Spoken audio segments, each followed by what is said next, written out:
Shalom Ubracha, nous poursuivons avec la 11e Mishnah du 3e Pérec. La Mishnah nous enseigne cette fois-ci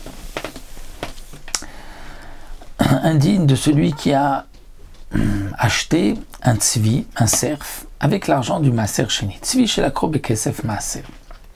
Un tzvi, un cerf qu'on a acheté avec l'argent du maaser. Va mettre. Et ce cerf est mort. Donc s'il est mort, on ne peut plus le manger. Que devra-t-on faire? Eh bien, il faudra ikaver à l'idéoro, l'enterrer avec sa peau. Puisque la viande elle-même ne peut pas être mangée, elle est nevela. Et la peau, eh bien, elle a aussi la kedusha de maaser sheni, elle ne peut pas être utilisée. Rabbi Shimon Omer Yipadeh, Rabbi Shimon dit Yipadeh. On peut racheter la kedusha du maaser sheni, transférer la kedusha qui se trouve sur ce cerf qui est mort, sur de l'argent, et ensuite le cerf, eh bien on le donnera à manger aux chiens.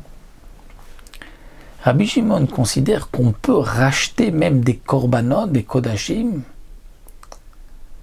et donc ici même du maaser sheni qui est une kedusha, même si c'est en fin de compte pour le donner à manger aux chiens, puisqu'un homme peut le manger, puisque le tzvi est mort, on ne l'a pas égorgé. Mais les chachamim qui eux ont dit qu'il devra être enterré pensent que non, qu'on ne peut pas racheter des kodashim pour les donner à manger aux chiens. Et donc on n'a pas le choix, on sera obligé de l'enterrer.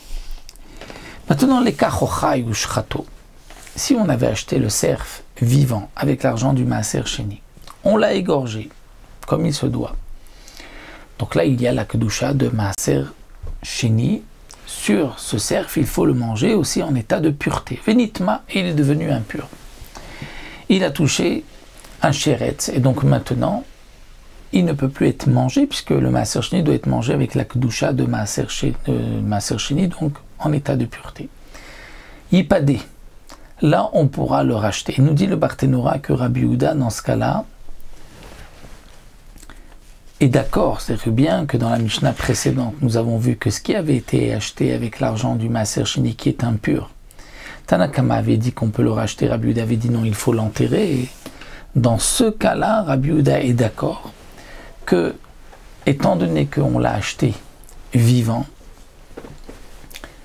et que une bête vivante, il n'y a pas ce qu'on appelle de richouk makom. On ne peut pas dire c'est loin, je ne peux pas l'amener au Shalem, puisque la bête se déplace.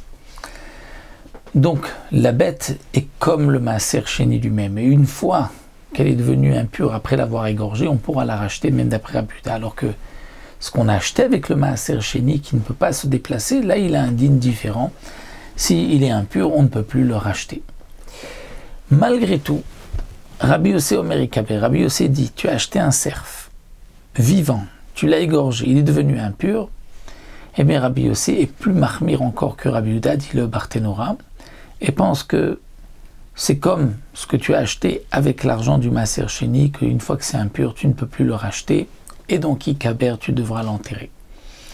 Maintenant, dernier cas, les kachos shachut venitmar ou keperot. Si on a acheté un cerf égorgé, et il est devenu impur, là, c'est comme des fruits. Et donc on retrouve la marloquette de Tanakama et Rabbi Yehuda. Puisque là, Rabbi Yehuda ne dira pas que, étant donné que tu l'as acheté vivant, il pouvait se déplacer.